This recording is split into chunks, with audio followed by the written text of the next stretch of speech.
আসসালামু আলাইকুম। আমি Mohammad Imdadul Haque. Basic English by Imdad YouTube channel থেকে আপনাদেরকে স্বাগতম। আজকে আমরা আলোচনা করছি how to make a complete sentence অথবা how to make a sentence. আমরা কিভাবে একটি সেন্টেন্স তৈরি করতে পারি। সংক্ষেপে এটাকে আমরা সেন্টেন্স মেকিং স্ট্রাকচারও বলতে পারি, এসএমএস। তো আজকে ধারাবাহিক ক্লাসের অংশ হিসেবে আজকে আমরা আলোচনা করব যে কিভাবে আমরা একটি সেন্টেন্স তৈরি করতে পারি। এটা আমাদের হেল্পফুল হবে রাইটিং পার্টে এবং আমরা যখন স্পোকেন করব এই সময়টাতে আমরা যেন কনস্ট্যান্টলি বিভিন্ন সেন্টেন্স তৈরি করতে পারি। এইটা নিয়ে আমরা আজকে বিস্তারিত আলোচনা করব। তো প্রিয় শিক্ষার্থী, দেখুন এখানে বলা হচ্ছে এসএমএস। আমরা ক্লাস লেকচার 1-এ বলতেছি। এখানে দেখুন সাবজেক্ট, ভার্ব, অবজেক্ট।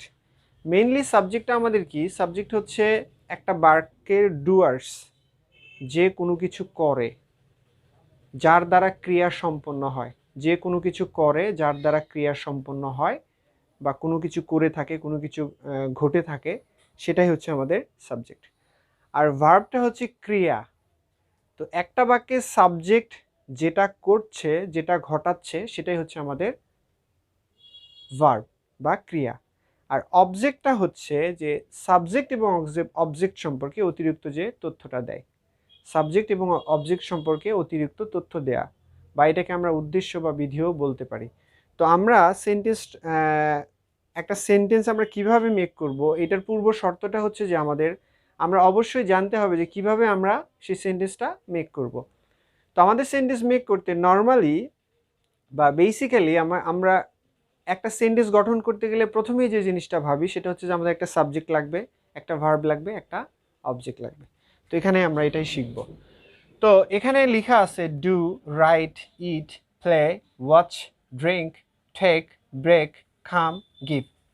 তো এই যে 10টা ভার্ব আমরা নিয়েছি, এই 10টা ভার্ব আমরা একটা সাবজেক্ট, একটা অবজেক্ট দিয়ে আমরা কমপ্লিট একটা সেন্টেন্স তৈরি করব। তো এখানে প্রথমে যদি আমরা আই একটা সাবজেক্ট নেই, আই, তাহলে আমরা বলতে পারি I do, I write, I eat, I play, I watch, I drink, I take, I break, I come, I give. আমরা এটা দিতে পারি। তাহলে সাবজেক্ট এবং ভার্ব মিলে একটা সেন্টেন্স তৈরি হয়ে গেল। আমরা যদি এখানে অতিরিক্ত একটা তথ্য দিতে চাই বা আমরা আমাদের উদ্দেশ্যটা যদি আমরা জানাইতে চাই, তাহলে আমরা এখানে যোগ করতে পারি যে I do the work. Okay, তাহলে আমাদের এখানে কি হচ্ছে? I do the work, you do the work, they do the work, he does the work. এইভাবে আমরা বলতে পারি।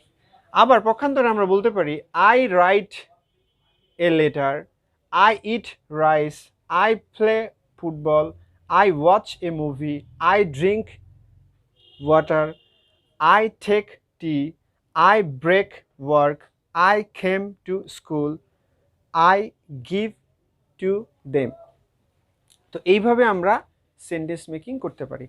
তো তারপরে আয়ের পরে যদি আমরা নেই হচ্ছে ইউ, তাহলে আমরা ইউ দিয়ে করতে পারি you do the work, you write a letter, you eat rice, you play cricket, you watch football, you drink water, you take tea, you break the work, you come here, you give ইট।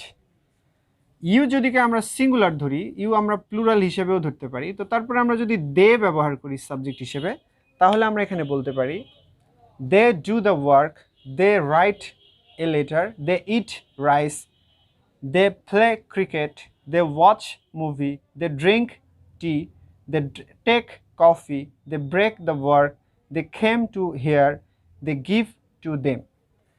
তো তারপরে দিন যদি আমরা third person singular ভাবি, he she it, he she it. আমরা normally জানি যে একটা ভার্বের একটা সাবজেক্ট যদি থার্ড পারসন সিঙ্গুলার নাম্বার হয়, সেক্ষেত্রে আমরা সেই ভার্বের সাথে এস বাই এস যুক্ত করি, এস বাই এস যুক্ত করি। তো সিঙ্গুলার সাবজেক্টের ক্ষেত্রে এটা হয়ে থাকে। প্লুরাল সাবজেক্ট যদি হয়, যেমন আই যদি হয়, ইউ যদি হয়, দে যদি হয়, উই যদি হয়, তাহলে আমাদের সেটার শেষে এস বাই এস যুক্ত করতে হয় না, যে ভার্ব রয়েছে সেটার সাথে। তো সাবজেক্ট যদি সিঙ্গুলার নাম্বার হয়, হি হয়, শি হয়, ইট হয়, কোনো কিছুর নাম হয়, সেক্ষেত্রে আমরা তার সাথে এস বাই এস যুক্ত করে থাকি। ডিয়ার লিসেনার্স, আমরা হি এবং শি ইট বা থার্ড পারসন সিঙ্গুলার নাম্বার দিয়ে যখন আমরা সেন্টেন্স তৈরি করতে যাব, তখন আমাদের একটু চেঞ্জ হচ্ছে কি, আমরা মূল ভার্বের সাথে এস বা ইএস যুক্ত করব। নর্মালি আমরা জানি যে ভার্বের শেষ অক্ষর যদি ভাওয়েল হয় সেক্ষেত্রে ইএস যুক্ত হয় এবং কনসোনেন্ট হলে শুধু এস যুক্ত হয়।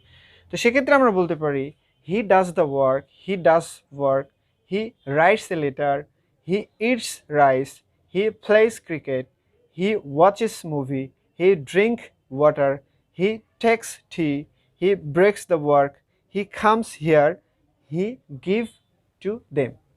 তাহলে এভাবে আমরা বাক্যগুলো খুব সহজেই তৈরি করতে পারি, খুব ইজিলি আমরা এই বাক্যগুলো তৈরি করতে পারি। তো আমরা এইরকম যদি প্রত্যেক দিন বা রেগুলার বা ডেইলি বেসিস যদি আমরা এগুলো প্র্যাকটিস করি, তাহলে আমাদের স্পোকেন ইংলিশটা আরও এনরিচ হবে এবং স্পোকেনে এবং রিটেনে আমরা আরও ডেভেলপ করতে পারবো এবং আমাদের স্কিলটাকে আরও উন্নতি করতে পারবো। তো সেক্ষেত্রে আমাদের বারবার জিনিসগুলা বা একটু দ্রুত বলতে হবে। I write, they write, you write, we write, he writes, she writes, it writes. এইভাবে আমরা ডেইলি টু ডে প্র্যাকটিস করব। তাহলে আমাদের স্পোকেন ইংলিশ এবং রিটেন ইংলিশটা অনেক ডেভেলপ হবে, অনেক এনরিচ হবে। তাহলে আমরা খুব সহজেই একটা সেন্টেন্স তৈরি করার ক্ষেত্রে খুব যুগোপযোগী আমরা সিদ্ধান্ত গ্রহণ করতে সক্ষম হব। তো সবাইকে বেসিক ইংলিশ বাই ইমদাদ চ্যানেলটিকে সাবস্ক্রাইব করার জন্য অনুরোধ করতেছি এবং অবশ্যই আপনারা এই চ্যানেলের ভিডিওগুলো দেখবেন এবং এগুলো লাইক, কমেন্ট, শেয়ারের মাধ্যমে আমাদেরকে আপনাদের মতামতগুলো জানাবেন। সবার সুস্বাস্থ্য এবং দীর্ঘায়ু কামনা করে শেষ করছি। আসসালামু আলাইকুম।